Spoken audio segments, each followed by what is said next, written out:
Good evening, Constant Reader. Tonight, we present to you a reading of Stephen King's short story from 1968, Strawberry Spring.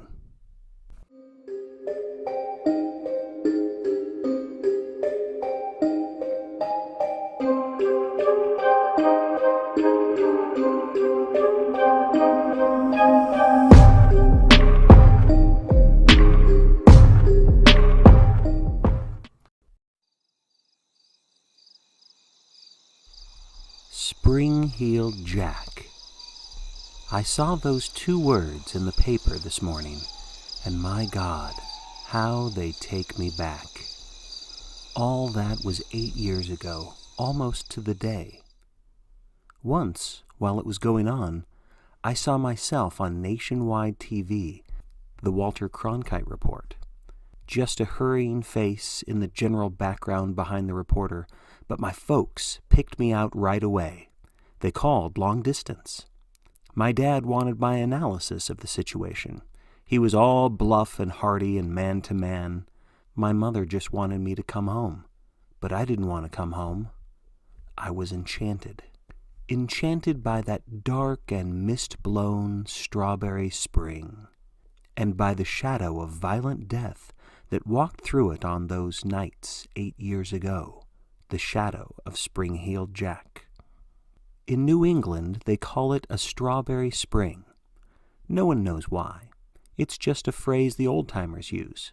They say it happens once every 8 or 10 years. What happened at New Sharon's Teachers College that particular strawberry spring, there may be a cycle for that too. But if anyone has figured it out, they've never said. At New Sharon, the strawberry spring began on March 16th, 1968. The coldest winter in 20 years broke on that day. It rained, and you could smell the sea 20 miles west of the beaches. The snow, which had been 35 inches deep in places, began to melt, and the campus walks ran with slush. The winter carnival snow sculptures, which had been kept sharp and clear-cut for 2 months by the sub-zero temperatures, at last began to sag and slouch. The caricature of Lyndon Johnson in front of the Tep fraternity house cried melting tears. The dove in front of Prasher Hall lost its frozen feathers, and its plywood skeleton showed sadly through in places. And when night came, the fog came with it, moving silent and white along the narrow college avenues and thoroughfares. The pines on the mall poked through it like counting fingers, and it drifted, slow as cigarette smoke, under the little bridge down by the Civil War cannons. It made things seem out of joint, strange, magical. The unwary traveler would step out of the juke-thumping, brightly lit confusion of the grinder, expecting the hard, clear starriness of winter to clutch him, but instead he would suddenly find himself in a silent, muffled world of white, drifting fog. The only sound his own footsteps and the soft drip of water from the ancient gutters. You half expected to see Gollum or Frodo and Sam go hurrying past, or to turn and see that the grinder was gone, vanished, replaced by a foggy panorama of moors and yew trees, and perhaps a druid circle or a sparkling fairy ring. The jukebox played Love is Blue that year. It played Hey Jude endlessly, endlessly. It played Scarborough Fair.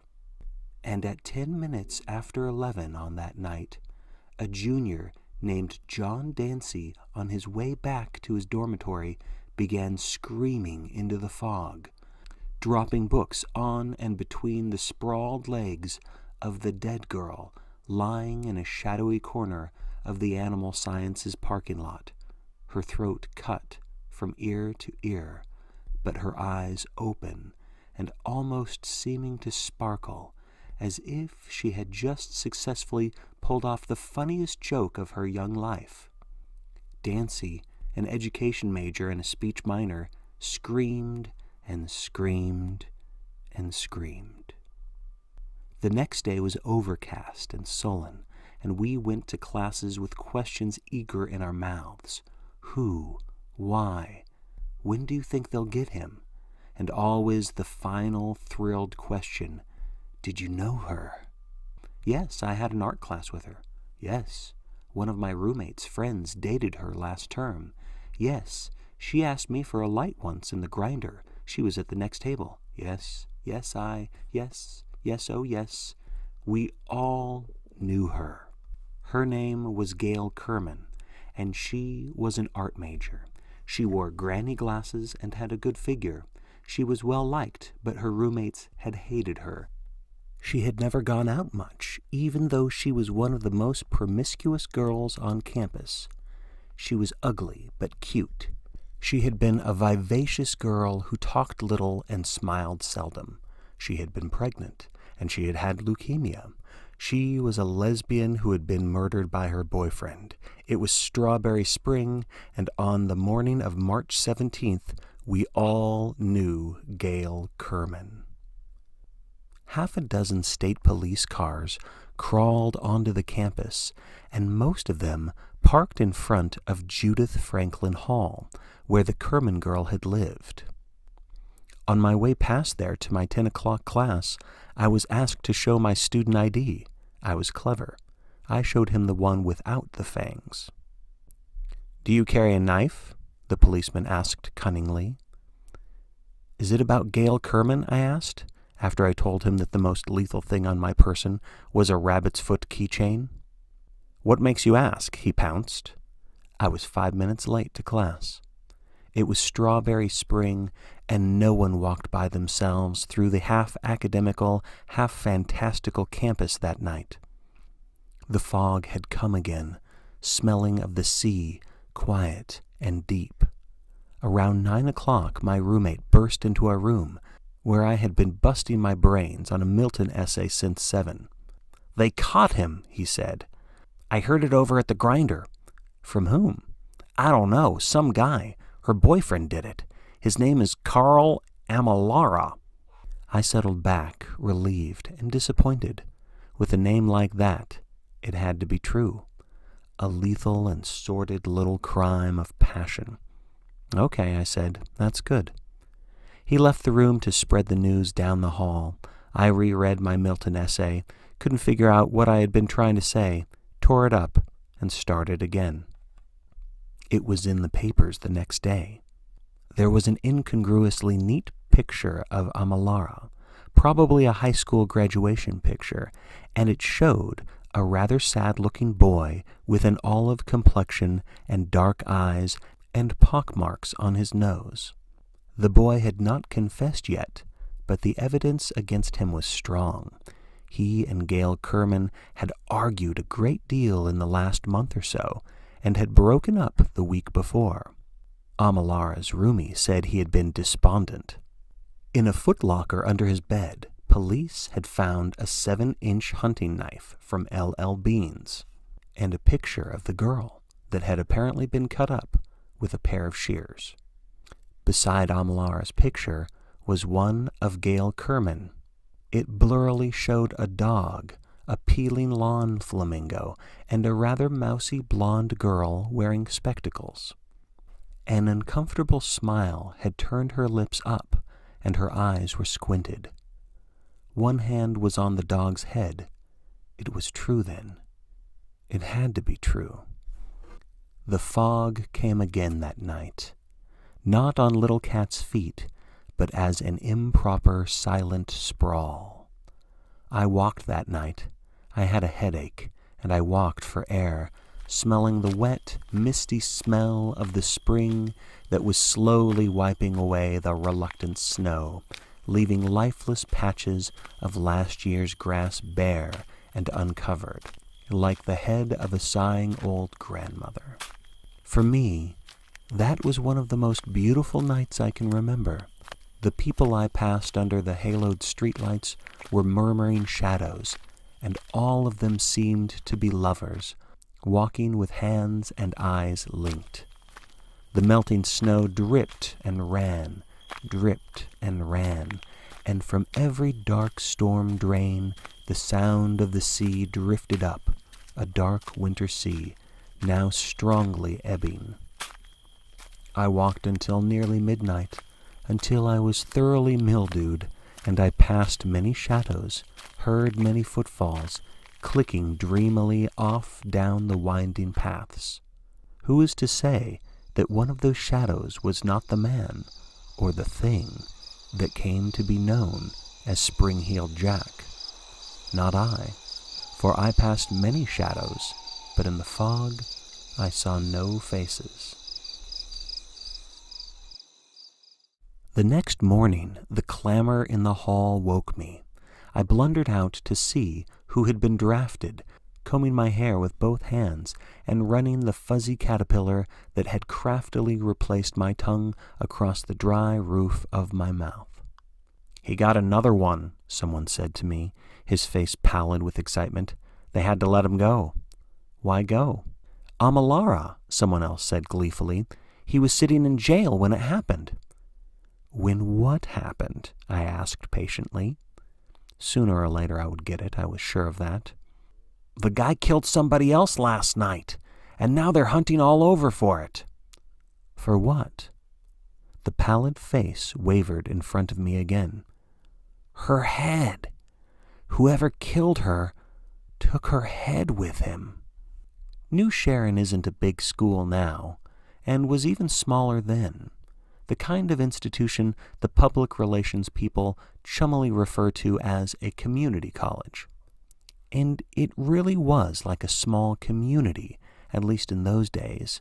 Between you and your friends, you probably had at least a nodding acquaintance with everybody else and their friends. Gail Kerman had been the type of girl you just nodded to, thinking vaguely that you had seen her around. We all knew Anne Bray. She had been the first runner-up in the Miss New England pageant the year before, her talent performance consisting of twirling a flaming baton to the tune of "Hey, Look Me Over." She was brainy, too. Until the time of her death, she had been editor of the school newspaper, a once-weekly rag with a lot of political cartoons and bombastic letters, a member of the Student Dramatic Society, and president of the National Service Sorority New Sharon branch. In the hot, fierce bubblings of my freshman youth, I had submitted a column idea to the paper and asked for a date, turned down on both counts. And now she was dead. Worse than dead. I walked to my afternoon classes like everybody else, nodding to people I knew and saying hi with a little more force than usual, as if that would make up for the close way I studied their faces, which was the same way they were studying mine. There was something dark among us, as dark as the path which twisted across the mall or wound among the 100-year oaks on the quad in back of the gymnasium, as dark as the bulking Civil War cannons seen through a drifting membrane of fog. We looked into each other's faces and tried to read the darkness behind one of them. This time, the police arrested no one. The Blue Beetles patrolled the campus ceaselessly on the foggy spring nights of the 18th, 19th, and 20th, and spotlights stabbed into dark nooks and crannies with erratic eagerness. The administration imposed a mandatory 9 o'clock curfew. A foolhardy couple discovered necking in the landscaped bushes north of the Tate Alumni Building were taken to the New Sharon police station and grilled unmercifully for 3 hours. There was a hysterical false alarm on the 20th when a boy was found unconscious in the same parking lot where the body of Gail Kerman had been found. A gibbering campus cop loaded him into the back of his cruiser and put a map of the county over his face without bothering to hunt for a pulse, and started toward the local hospital, siren wailing across the deserted campus like a seminar of banshees. Halfway there, the corpse in the back seat had risen and asked hollowly, "Where the hell am I?" The cop shrieked and ran off the road. The corpse turned out to be an undergrad named Donald Morris, who had been in bed the last 2 days with a pretty lively case of flu. Was it Asian that year? I can't remember. Anyway, he fainted in the parking lot on his way to the grinder for a bowl of soup and some toast. The days continued warm and overcast. People clustered in small groups that had a tendency to break up and reform with surprising speed. Looking at the same set of faces for too long gave you funny ideas about some of them. And the speed with which rumors swept from one end of the campus to the other began to approach the speed of light. A well-liked history professor had been overheard laughing and weeping down by the small bridge. Gail Kerman had left a cryptic 2-word message written in her own blood on the blacktop of the Animal Sciences parking lot. Both murders were actually political crimes, ritual murders that had been performed by an offshoot of the SDS to protest the war. This was really laughable. The New Sharon SDS had 7 members. One fair-sized offshoot would have bankrupted the whole organization. This fact brought an even more sinister embellishment from the campus right-wingers, outside agitators. So during those queer, warm days, we all kept our eyes peeled for them. The press, always fickle, ignored the strong resemblance our murderer bore to Jack the Ripper and dug further back, all the way to 1819. Anne Bray had been found on a soggy path of ground some 12 feet from the nearest sidewalk, and yet there were no footprints, not even her own. An enterprising New Hampshire newsman with a passion for the arcane christened the killer Spring-Heeled Jack, after the infamous Dr. John Hawkins of Bristol, who did 5 of his wives to death with odd pharmaceutical knickknacks. And the name, probably because of that soggy yet unmarked ground, stuck. On the 21st it rained again, and the mall and the quadrangle became quagmires. The police announced that they were salting plainclothes detectives, men and women, about, and took half the police cars off duty. The campus newspaper published a strongly indignant, if slightly incoherent, editorial protesting this. The upshot of it seemed to be that, with all sorts of cops masquerading as students, it would be impossible to tell a real outside agitator from a false one. Twilight came, and the fog with it, drifting up the tree-lined avenues slowly, almost thoughtfully, blotting out the buildings one by one.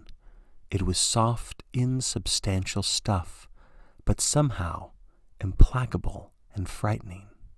Spring-Heeled Jack was a man. No one seemed to doubt that, but the fog was his accomplice, and it was female.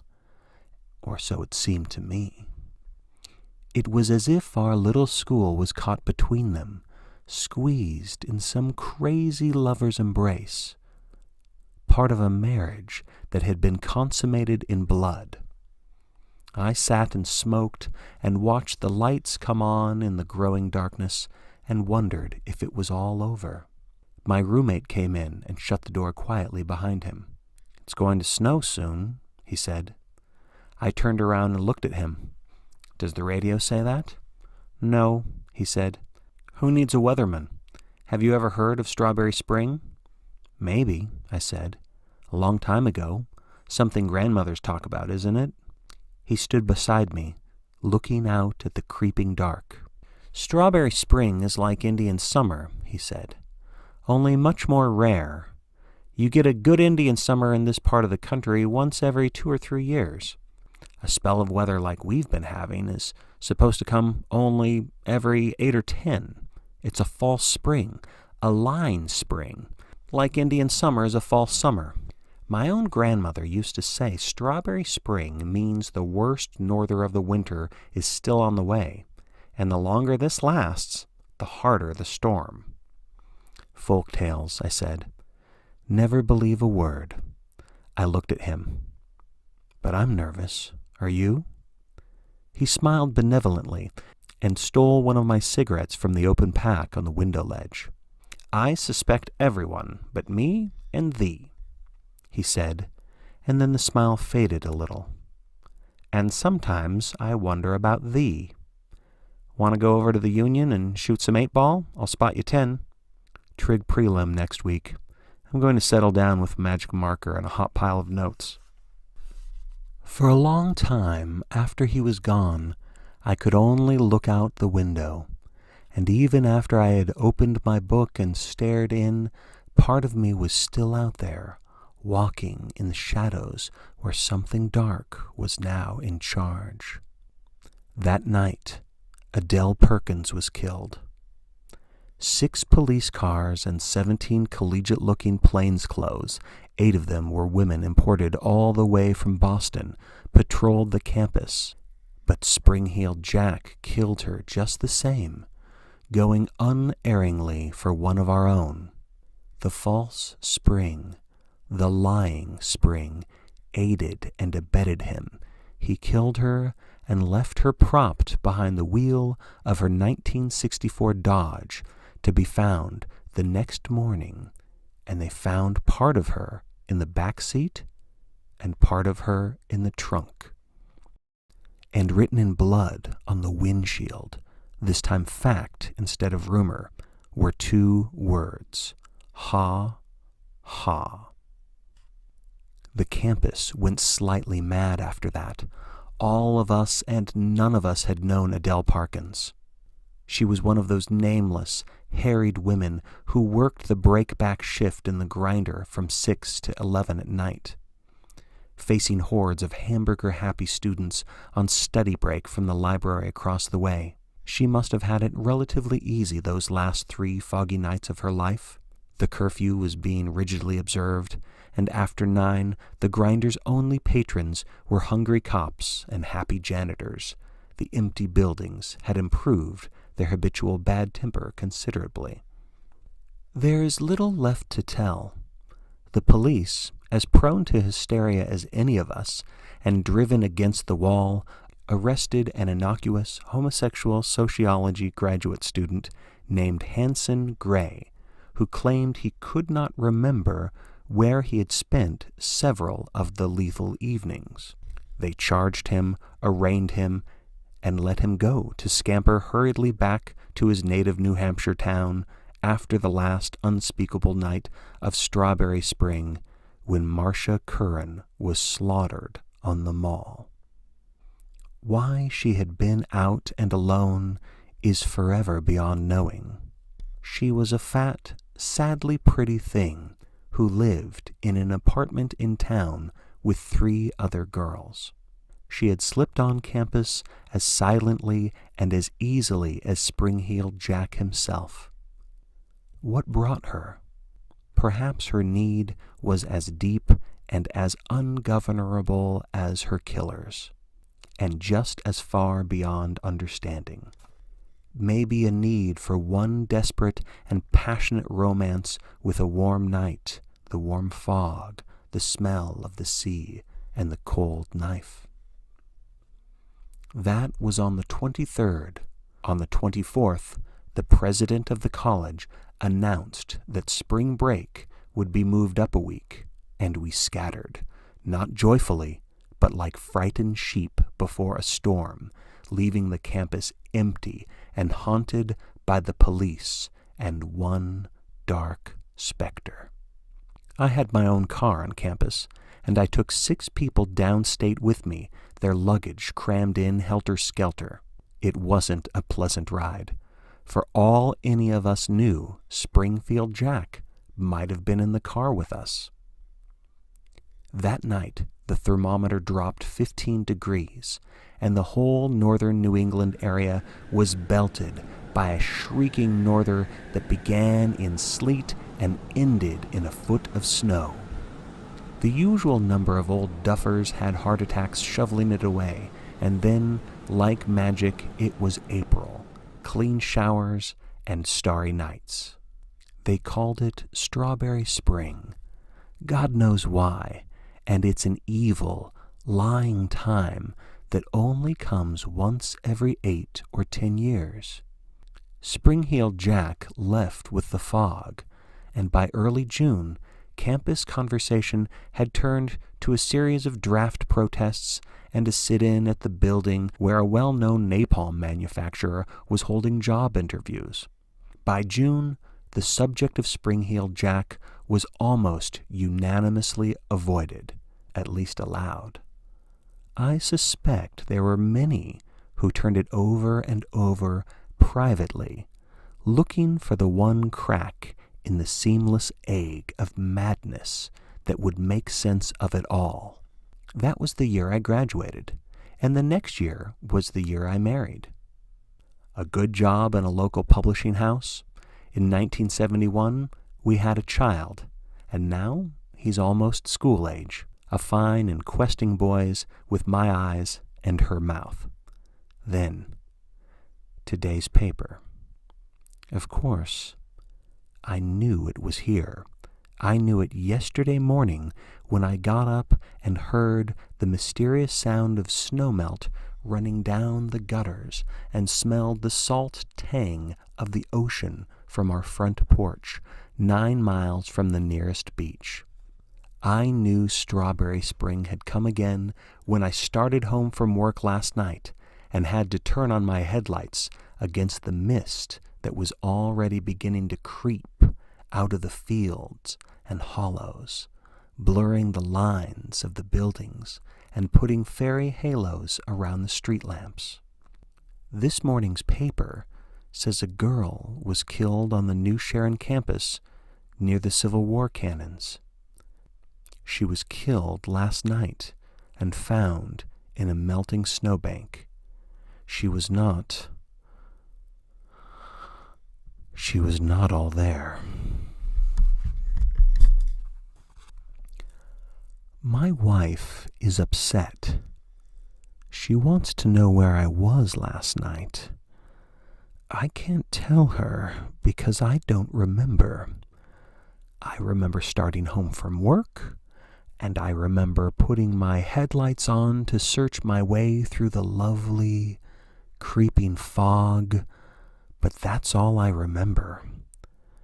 I've been thinking about that foggy night when I had a headache and walked for air and past all the lovely shadows without shape or substance. And I've been thinking about the trunk of my car, such an ugly word, trunk, and wondering why in the world I should be afraid to open it. I can hear my wife, as I write this, in the next room crying. She thinks I was with another woman last night. And oh dear God, I think so too.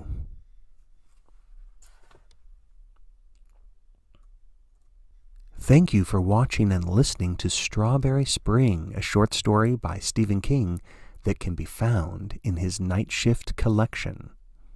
As always, constant reader, thank you for liking and subscribing and celebrating the works of Stephen King at the Stephen King Book Club.